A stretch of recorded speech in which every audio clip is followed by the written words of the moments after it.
వివరాల్లోకి వెళ్తే ఆదిలాబాద్ జిల్లా బోత్ మండల పరిధిలోని ధన్నూర్ గ్రామానికి చేరుకున్న కాంగ్రెస్ పార్టీ ఆధ్వర్యంలో మాజీ ఎంపీ మీనాక్షి నటరాజన్ ఆధ్వర్యంలో సర్వోదయ సంకల్ప యాత్ర నిర్వహించారు. మార్చి 14న ప్రారంభమైన ఈ యాత్ర ఏప్రిల్ 18 వరకు కొనసాగనుంది.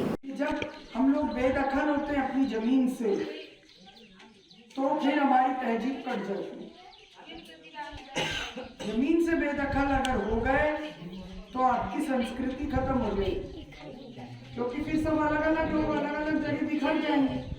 कोई किसी शहर में, कोई कहीं मजदूरी करेंगे। तो जो सामूहिकता है उसी से तहजीब बच के रह सकती। जब सामूहिकता खत्म हो जाएगी तो तहजीब खत्म हो जाएगी, संस्कृति खत्म हो जाएगी। और इसीलिए जल, जंगल और जमीन का हक हमारे लिए बहुत जरूरी है। आपको ये मकान, ये घर जो भी छोटा मोटा मिला वो इंदिरा आवास योजना में पट्टों के रूप में मिला, घर के रूप में मिला। वनाधिकार कानून में भी आपको पट्टों का अधिकार है। लेकिन आज जो आप सबकी स्थिति है उसमें आपको पट्टों का हक मिला नहीं है। आपने पानी के बारे में बताया, बिजली के बारे में बताया, जो नौजवान आर्मी में गए उन्होंने अपने संघर्ष के बारे में बताया।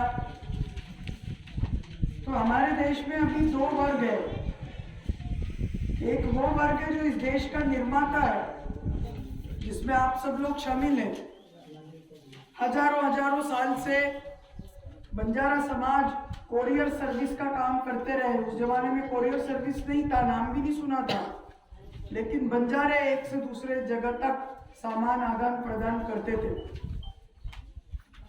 लेकिन आज देश का एक बड़ा वर्ग जो किसान है, मजदूर है, जो बंजारे हैं, लंबाड़ा आप लोग बोलते हैं, आदिवासी हैं, वनोपज का इकट्ठा करके उसका काम करते हैं, दलित समाज के लोग हैं, पिछड़े वर्ग के लोग हैं, खेती किसानी करते हैं। हिंदुस्तान उनका भी है, इंसान वो भी है। लेकिन आज जितनी भी हमारे संसाधन हैं उस पर केवल 6% हिस्सा आपको मिलता है। और बाकी का जो बयान, जो आपका बाकी का जो 93% हिस्सा है, 94% हिस्सा है, वो देश के सबसे अमीर लोगों के पास अलग अलग रूप में पहुंच रहा है। जो जमीन चाहते हैं अंबानी को मिल जाती है, जो समुद्री तट किनारा वो मांगते हैं वो अडानी को मिल जाती है, जो वो चाहते हैं उनको। कुछ तो यही सिस्टम कोई कार्यक्रम देता है। जिलाध्यक्ष को तो ये बहुत काम हमारे गजेंद्र और 1-2 किलोमीटर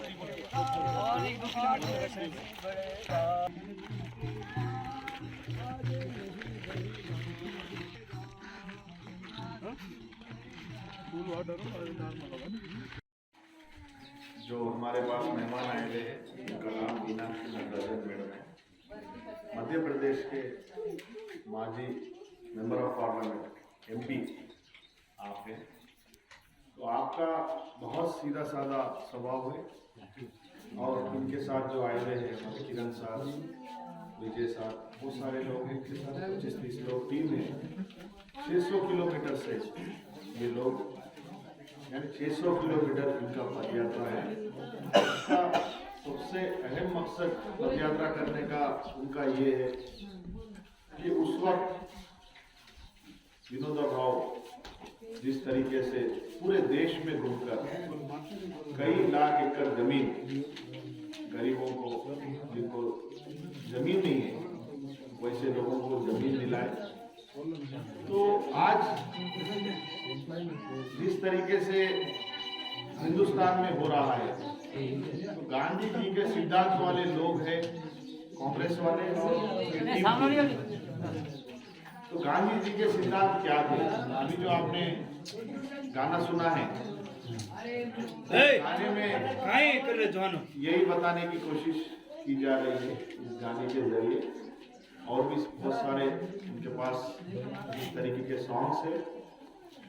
ये देश हम सबका है, हिंदू मुस्लिम सिख ईसाई सभी का ये देश है।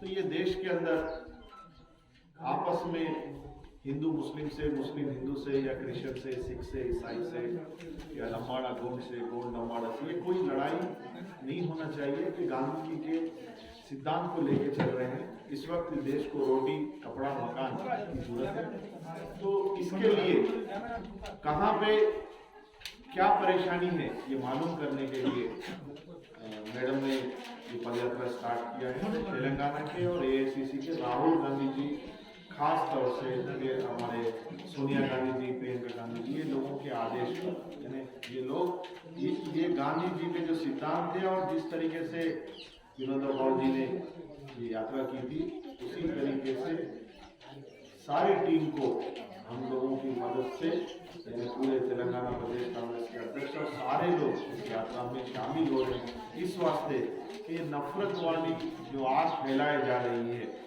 आपस में कुछ बगैर कुछ दिए के, बगैर किसी का फायदा करे, किसी को नौकरी नहीं देके, किसी को रोटी नहीं देके, आपस में मोहब्बत और भाईचारा नहीं बढ़ा के नफरत जो बढ़ा रहे, इन नफरतों को कम करने के लिए, प्यार बांटने के लिए और गरीब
जगत गुरु सेवालाल